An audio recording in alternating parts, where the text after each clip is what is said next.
The poem tells us about the poet's intense desire to visit the island of Innisfree so that he can restore some peace of mind or tranquility. It seems as if the poet had once been to this place in his childhood. Therefore, he is quite certain that he will feel the calmness or the quietness once again if he visits there. Now we shall read the poem and understand the meaning of each of the lines. We shall also discuss the various poetic devices that have been used in this poem.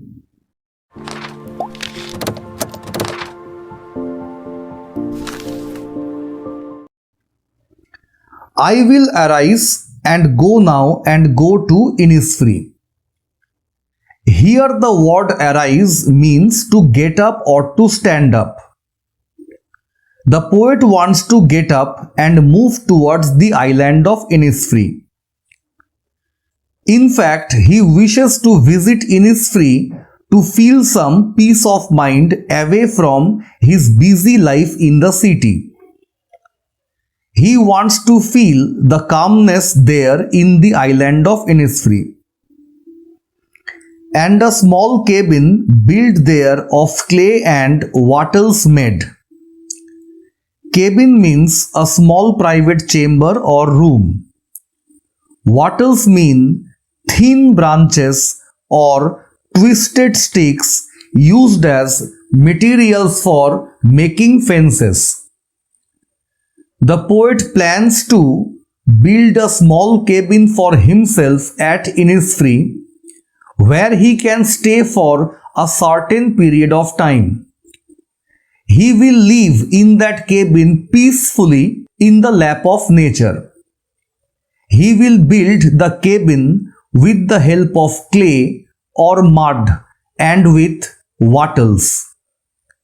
9 bean rows will I have there, a hive for the honeybee. The poet also decides to cultivate some beans there for getting food. He will grow the bean plants in as many as 9 rows. He will also collect honey from the hive of the honeybees and live alone in the bee-loud glade. Glade means an open space in the middle of woods or a small patch of green in the forest.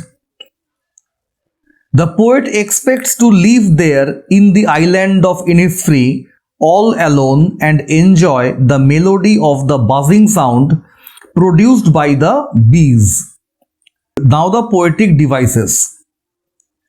Alliteration has been used in the expression a hive for honeybee because we find a repetition in the consonant H, whereas we find an auditory imagery in bee-loud glade as it produces a kind of sound, and while reading the poem, it seems as if we can hear the sound produced by the honeybees.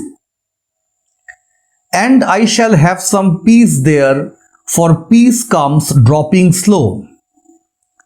Here the poet hopes to enjoy some peace of mind in the Innisfree island. He also believes that peace comes to our mind in a slow process. He will feel the tranquility more and more with the passing of time. Dropping from the vales of the morning to where the cricket sings. Veils mean a length of cloth or a piece of transparent cloth with which the women cover their faces. The poet tells us that the morning is exactly like the veil because there is less visibility in the early morning as the atmosphere remains covered with mist.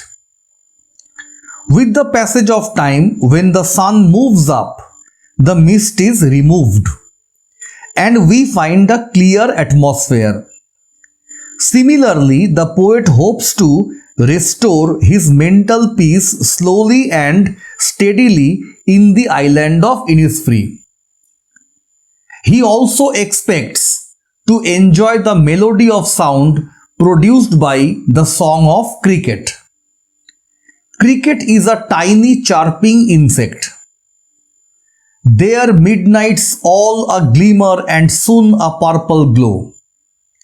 Glimmer means shining. The poet wishes to look up at the sky in the midnight, where thousands of stars will be shining and twinkling. He wishes to observe the gentle sunlight in the afternoon, which will be purple in color, and evenings full of the linnet's wings. Linnet is a small songbird, brown and grey in color.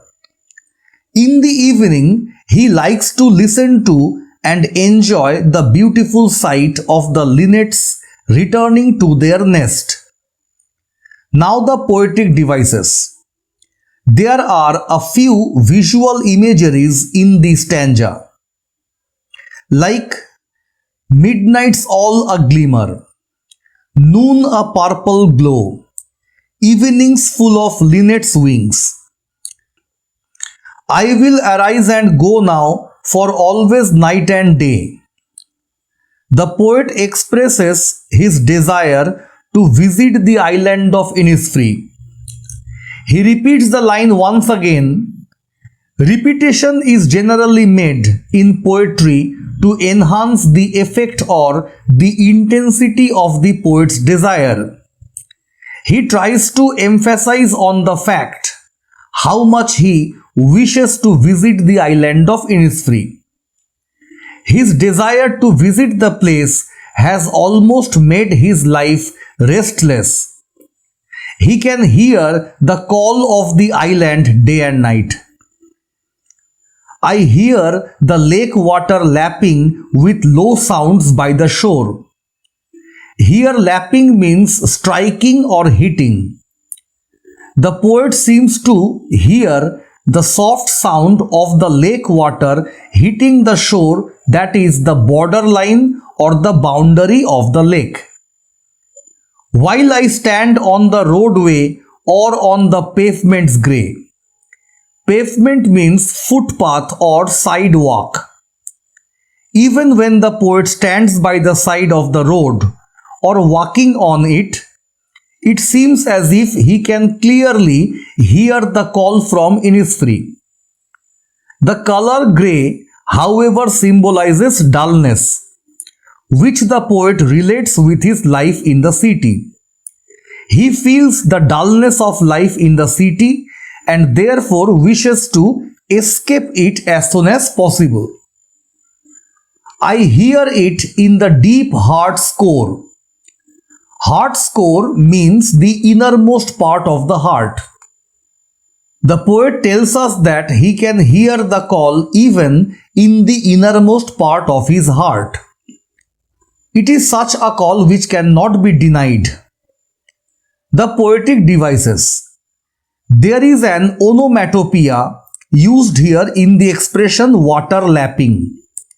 Onomatopoeia suggests that there is a sort of sound produced in nature. Alliteration has also been used in the 10th line. The lake water lapping with low sound, where the consonant L has been repeated. Hope you have all understood the poem.